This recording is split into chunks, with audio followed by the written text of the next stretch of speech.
Biology का एक chapter है आपका कोशिका, ठीक है। कोशिका सीधा समझिए कि जीव शरीर की रचनात्मक एवं कार्यात्मक इकाई है, यानी सबसे छोटा जो जीवित इकाई होता है जीव का वह कोशिका होता है, ठीक है। जिसका कि सबसे पहले खोज किसने किया था? रॉबर्ट हुक ने 1665 ईस्वी में, ठीक है। और कोशिका सिद्धांत का प्रतिपादन 1838 से 39 ईस्वी में स्लेडन और सोन दोनों ने मिलकर संयुक्त रूप से किया। इसका जो थ्योरी था उस पर उन्होंने फोकस किया।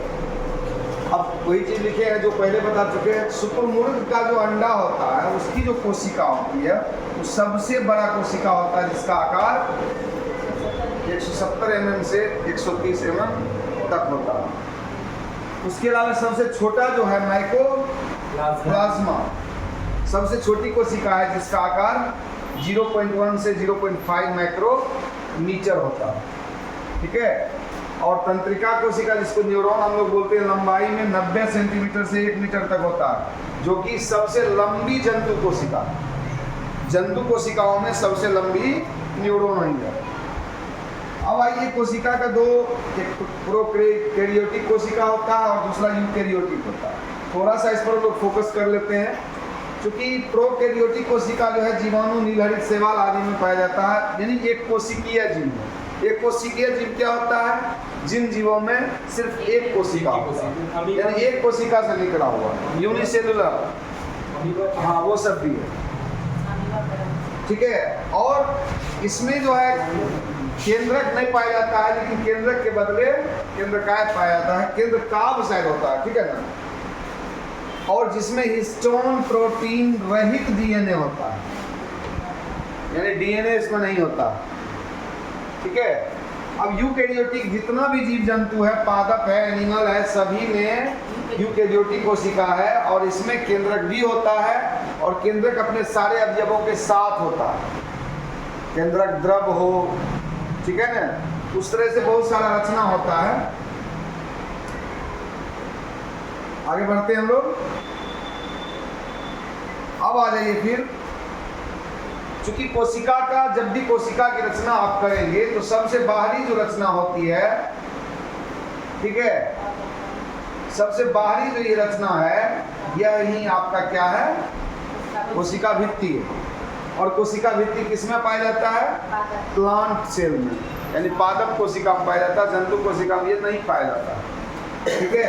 और चूंकि यह परत जो बाहर का होता है, जिस तरह से अंडे का बाहरी परत जो होता है वो भी सेलुलोज का बना होता है, या कैल्शियम कार्बोनेट कहिए उसको, कैल्शियम भी रहता, तो वो निर्जीव होता, उसी प्रकार से यह भी निर्जीव होता है, इसका जो बाहरी परत है, ठीक है। और जीवाणु में जो होता है पेप्टाइडो ग्लाइकेन, और कवक में काइटिन, और पादप में सेलुलोज, इसका बना हुआ होता है कोशिका। जीवाणु में किस चीज का बना होता है?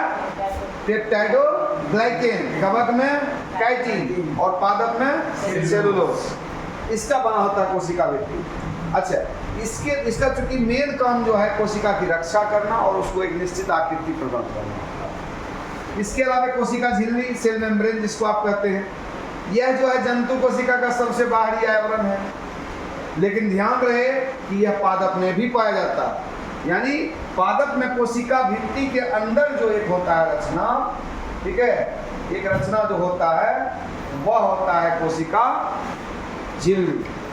कोशिका भित्ति के अंदर यह होता है प्लांट में, लेकिन एनिमल में क्या होता है? उसमें तो कोशिका भित्ति है ही नहीं, ठीक है। अगर गोल बनाएंगे तो ये आपका उसका एनिमल का जो है ये कोशिका झिल्ली। चूंकि चयनात्मक अर्धपारगम झिल्ली होता है, आधा दिखता है, इससे ही आर पार होता है। ये जो देख रहे हैं विसरण का कार्य, प्रसारण का कार्य, यानी CO2 O2 का कोशिका में आदान प्रदान जो होता है इसी के द्वारा होता है, इसी के रास्ते होता है। जल और जल में घुलनशील पदार्थों का परिवहन भी इसी के द्वारा होता है, ठीक है।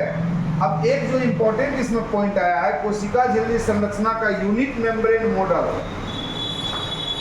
ये दिया है रॉबर्टसन 1959 ईस्वी में, ठीक है।